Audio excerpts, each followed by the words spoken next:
Bonjour à tous, bienvenue. On refait le Mac. Bienvenue à 42 qui nous accueille chaque semaine. 42 qui fait l'école qui forme les futurs talents de l'informatique. 42 qui nous accueille chaque semaine pour tourner On refait le Mac. Pour le moment, nous sommes un petit peu en mode route. On tourne dans la cafétéria de 42. Regardez, les étudiants sont là. Normalement, ils sont en train de travailler. Non, ils mangent des pizzas, c'est pas bien. Regardez, mais vous voyez, on ne ment pas. Et puis, voilà, bon appétit, messieurs.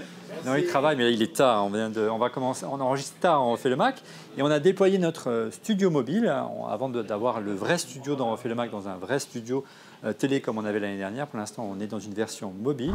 Avec Yannick pour le son, il nous donnera la difficulté tout à l'heure de son boulot. Parce que ce n'est pas évident le son dont on refait le Mac. C'est vraiment une partie sensible, notamment pour gérer le hangout. Et puis, on est très fiers cette année d'inaugurer, regardez, nos caméras motorisées fournies par Logitech, qui nous permet vraiment d'improviser un vrai studio mobile partout où on veut. Et on espère pouvoir vous faire voyager avec nous pour On refait le Mac. Et on a choisi tout simplement d'installer nos studios cette semaine dans la cafétéria, au niveau du comptoir. Le réalisateur que vous ne voyez pas parce qu'il tient la caméra se tiendra là sur son Mac Pro parce que ça lui servira de régie. On refait le Mac, bien sûr, c'est sur un Mac.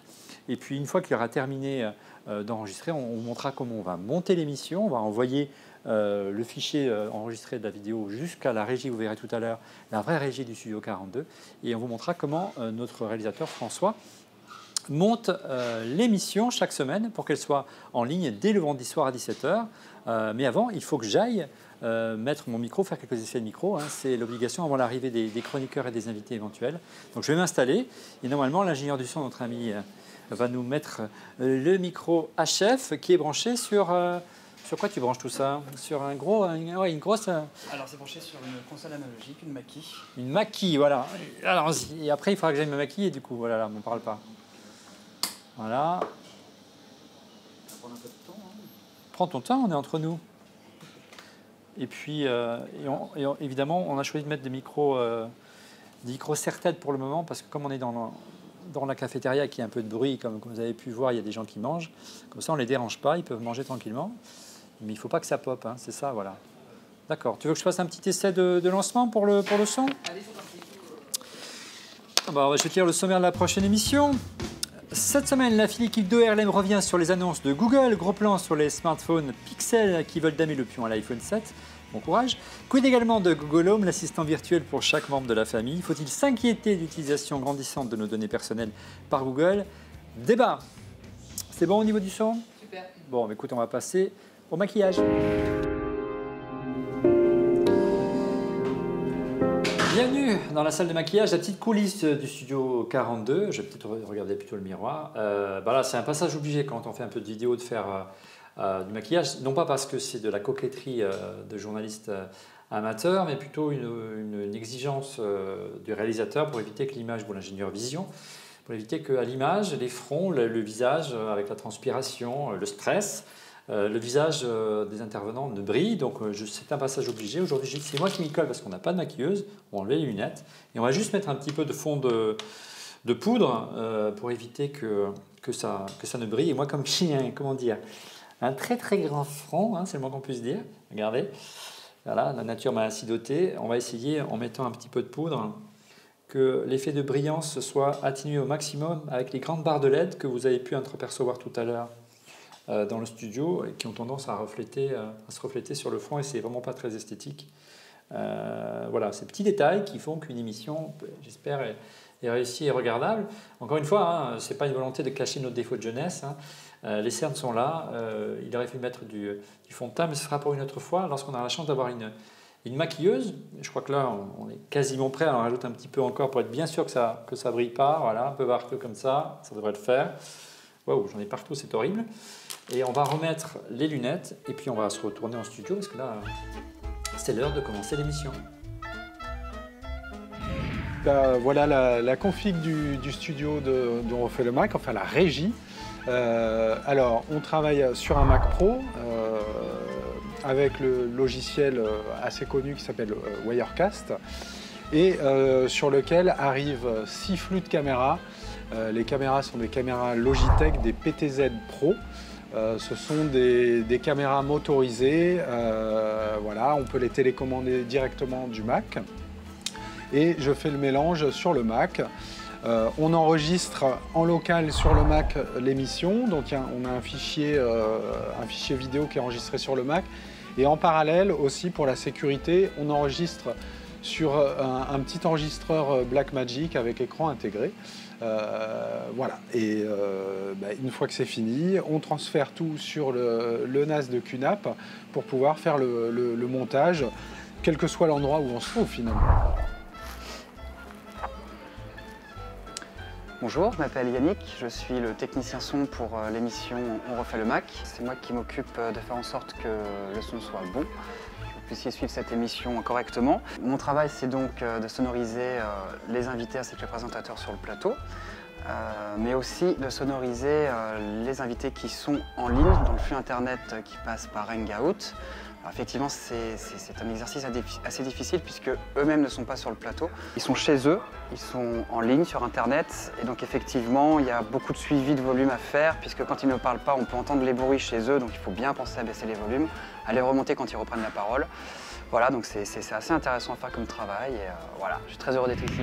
On va y aller, messieurs, parce qu'on est très en retard et que Tristan doit partir dans 45 minutes. Olivier, on n'a que 22 minutes de retard, c'est presque un record de ponctualité pour le début de cette saison.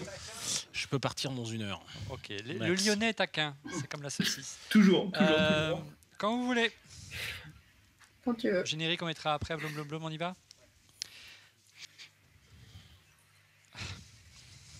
Juste un petit pour la route.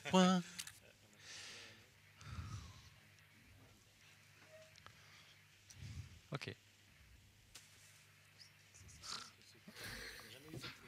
C'est étonnant. Il va se passer quelque chose. C'est surprise, surprise. Allez, décompte. 5. Ben, elle commence fort. 5, 4, 3, 2. Cette semaine, la fine équipe de RLM revient sur les annonces de Google. Gros plan sur les smartphones Pixel qui veulent d'amis le pion à l'iPhone 7. Quid également de Google Home, l'assistant virtuel pour chaque membre de la famille. Faut-il s'inquiéter de l'utilisation grandissante de données personnelles par Google? Débat. Bonjour à tous, bienvenue dans RLM alias RLM. On reprend. Oh, ça va, monsieur X. Hein, bah. Bonjour à tous, bienvenue dans RLM alias On refait le Mac, bienvenue à l'école 42, l'école qui forme les futurs talents de l'informatique. Et monsieur X, écoute, quand tu viens quand tu peux, on sait que tu as beaucoup de boulot, ça va, ça vient, c'est comme Cédric et Rodrigo. Hein. Ouais, c'est clair, les dédicaces pourries pour mes 2 filles, dab. C'est pas grave. Et quant à nous, si vous êtes d'accord, on se retrouve dès la semaine prochaine. Au revoir. Ciao, Olivier.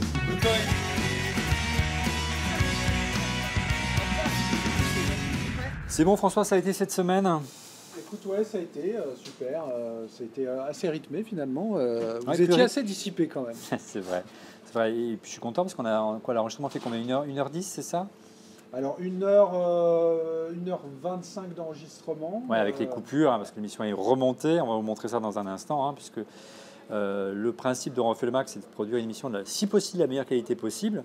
Et donc on passe, François, à mon temps, notre réalisateur, passe une bonne journée, voire une demi-journée à remonter l'émission pour qu'elle soit le plus rythmée possible. On va montrer ça dans un instant.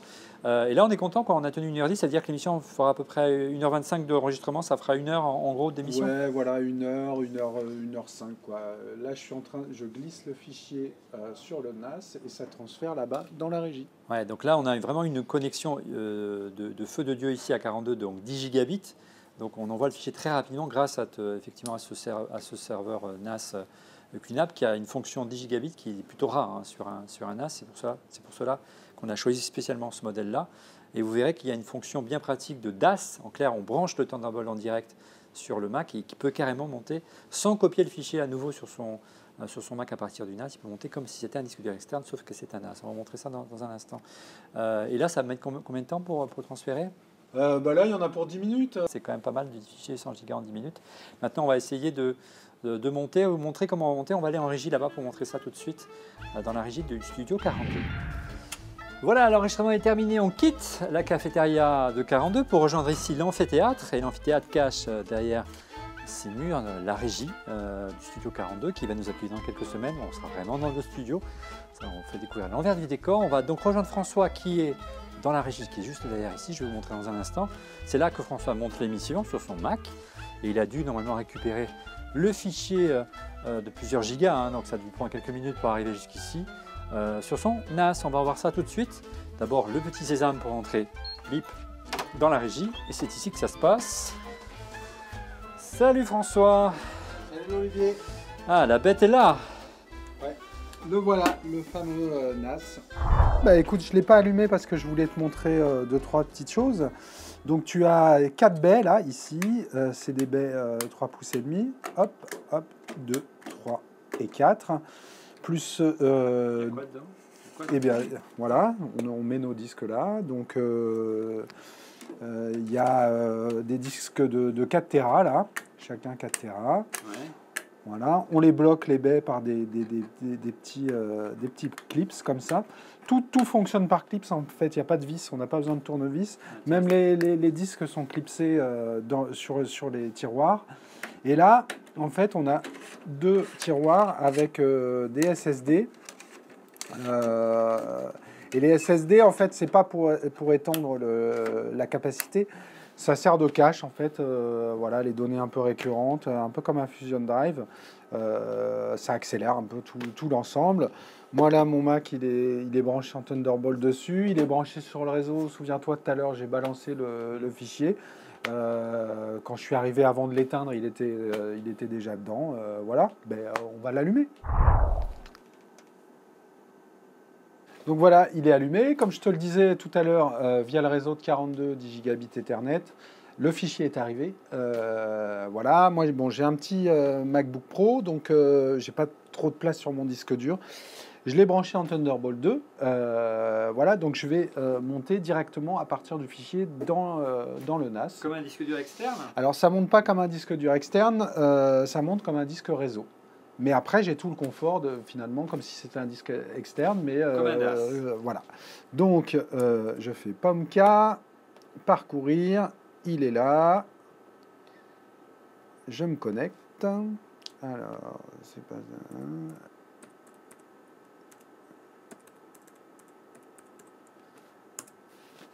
Voilà, ça apparaît. Hop. Ça va très vite. Hein. Ça va super vite. J'ouvre multimédia. J'ai la capture de On refait le Mac et maintenant je peux démarrer Final Cut. Et moi, si j'ai besoin d'accéder au Rush pendant que tu montes, je peux travailler aussi dessus. Oui, si toi tu veux regarder des choses pendant que je monte, tu vois, il y a un deuxième câble Thunderbolt parce qu'il y a 2 prises Thunderbolt dessus. Ça tombe bien, j'ai pas d'Ethernet sur mon MacBook Pro. Donc tu te branches dessus et puis tu fais ta vie pendant que moi je travaille. Bah, écoute, on y va, hein. Voilà, moi regarde, ça y est, je suis déjà dedans, je l'ai. Oh, mais non, je ne veux plus sortir mes vannes de maternelle. Depuis de moins de 40 ans, on ne peut pas quoi. Et c'est important que les parents fassent attention parce qu'il y a beaucoup de gens qui croient que c'est pas mal ce qu'a dit Fanny. De jeu à partir duquel on regarde-moi. Mais non, en fait, c'est... Double clic. Se connecter comme. Se connecter comme ça. Voilà.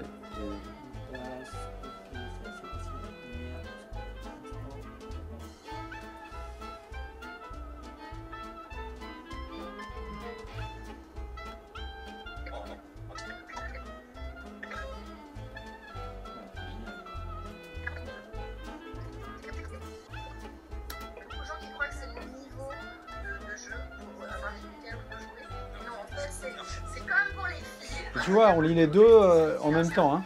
Ouais. C'est de la HD. Hein. Donc, elle est comment l'émission cette semaine? Voilà, c'est pas mal. Moi, j'aime bien le décor. Là, en fait, pour l'instant, c'est un décor provisoire hein, dans le cafétéria, mais ça fait très studio télé. Hein, c'est assez réussi. Et le mélange du blanc et du métal, là, ça marche pas mal. Et donc là, le fichier, il n'est pas sur ton ordinateur, il est sur le NAS. Et, voilà. Et tu sens vraiment pas de ralentissement? Ah bah non, c'est nickel. Et puis tu as vu, on lisait les deux en même temps là. Ouais. Un disque dur normal, je dis, on lirait pas forcément les deux en même temps. Il y aurait un moment, ça. Bon, sauf si le disque il a un super cache, mais en règle générale, mais là, avec voilà. les deux SSD, blindé, là quoi. ça fonctionne nickel quoi. Donc en plus, ça t'évite de transférer comme tu faisais auparavant avec tes disques de poche Thunderbolt, les données. Donc tu gagnes énormément de temps pour ton montage. Voilà. Et en plus, tu vois, bon, là, je te l'ai mis là parce que pour qu'on le voit bien, etc. Mais habituellement, il est dans la belle à 42. Il est connecté au réseau. Et je suis normand, comme tu le sais. Moi, si j'ai besoin de récupérer des fichiers quand je suis à Caen, par exemple, et ben, je me connecte et je récupère. Bon, tu n'as pas la vitesse de Thunderbolt, mais si tu as la Non, fibre, ça mais va te passer. j'ai la VDSL chez moi, donc ça marche pas mal. François, tu nous expliques un petit peu le process de montage. D'abord, tu fais ça dans Final Cut Pro 10, on l'a déjà dit. Tu fais quoi en clair, concrètement? Alors, pour l'instant, notre configuration, je dirais que on mélange uniquement les caméras. Par la suite, on intégrera directement les synthés, tout un tas de choses. Donc là, il y a un gros travail de post-prod qui me prend à peu près 6 heures, où j'intègre les synthés. Alors les synthés, c'est les noms des gens. Le bug, ce qu'on appelle le bug, c'est le petit logo RLM qu'on voit sur l'image. Le générique de début, le générique de fin. Les éventuelles séquences sponsors, que ce soit des pubs, des packshots, voilà, tous les éléments. Tous les éléments externes voilà, à l'émission, plus les illustrations aussi. Il y a un gros travail d'illustration. Voilà. C'est à chaque fois qu'on dit quelque chose dans l'émission, tu vas chercher une image pour référencer, pour voilà. matérialiser ce dont on parle. Et puis là, dans le concept actuel, je n'intègre pas forcément le hangout tout de suite. Donc je le rajoute après au montage. C'est-à-dire que là, dans le mixage de l'enregistrement que tu as fait aujourd'hui, il n'y a pas encore la mosaïque avec Rodrigo, voilà. Cédric, Fanny, Monsieur X, etc. Tu l'intègres a posteriori. À terme, on arrivera à tout intégrer d'un coup. Ouais. D'accord. Et là, tu travailles toujours à partir de disque dur externe, voilà. Sans aucun ralentissement. Et donc, je fais toute cette étape-là. Tu nettoies l'émission. Il faut qu'elle soit le plus rythmée possible. Ouais. Finalement, plus on va avancer dans le temps, plus ce sera du nettoyage, puisque les éléments seront déjà intégrés. Voilà. Et donc, ça me prend, comme je te le disais, à peu près 6 heures. Après, il y a l'encodage. Ouais. Là, tu n'as pas choisi la bonne machine pour l'encodage. Puisque l'émission, elle est tournée en Apple ProRes. Ouais. Et donc, pour être diffusé après sur YouTube, Dailymotion, etc., c'est du H264. Donc, il y a l'encodage. Je t'avouerai que je le fais pas là-dessus. Hein, je le fais sur mon Mac Pro directement. Là, ça va te prendre quelques heures quand même avec celui-là. Avec celui-là, ouais, 2 heures, je pense. On est mercredi soir, donc l'émission doit être diffusée le vendredi. Voilà. Une fois que tu as terminé, le fichier... Il est stocké directement sur ce disque et on n'a plus qu'à le publier. Voilà. J'ai le droit de regarder l'émission avant pour la valider quand même? Ah oui, bien sûr, effectivement. Mais ça, tu peux le faire d'iCreate. Oui, je peux l'avoir. De ton bureau, tu te connectes. On a la chance d'avoir la fibre avec iCreate et ici, évidemment, plus que la fibre. Donc, effectivement, je peux valider l'émission en tapant directement dans le NAS à distance et valider, effectivement, dire voilà, tu pourrais peut-être supprimer tel passage ou rajouter quelque chose ou accélérer, changer la couleur, améliorer le son, ou que sais-je. Voilà. Et après, une fois que tu as le feu vert, tu balances sur YouTube, Dailymotion et iTunes. Voilà. Avant vendredi 5h. Et voilà, tu as tout dit. On sera à l'heure cette semaine? J'espère. Enfin, il faut que tu me laisses travailler aussi. Je te laisse travailler alors. On a essayé de vous montrer l'envers du décor dans On fait le Mac, comment chaque semaine, on essaie de vous faire profiter d'une émission la plus quali possible. C'est vraiment le souci de l'équipe de On fait le Mac, aussi bien en écrivant une émission, aussi bien en la préparant, en faisant venir des invités, en ayant une qualité de production la meilleure possible. Il y a un gros travail de montage de François. Voilà, on espère que vous aimerez et que vous serez rendez-vous vendredi pour le travail de François, ce qu'il le mérite chaque semaine. Nous, on se retrouve très vite pour d'autres coulisses dans On refait le Mac. On essaiera de vous faire découvrir notre futur studio qui sera prêt, on espère, dans quelques jours, dans quelques semaines, où on sera un petit peu moins en mode roots. On va avoir vraiment un studio télé digne de ce nom avec un fond vert. On fera des incrustations numériques. Ce sera aussi l'occasion de faire quelques coulisses de cette émission, vous faire découvrir vraiment le matériel qu'on utilise au quotidien, l'image du NAS depuis Naples ce soir qui nous rend vraiment un grand service.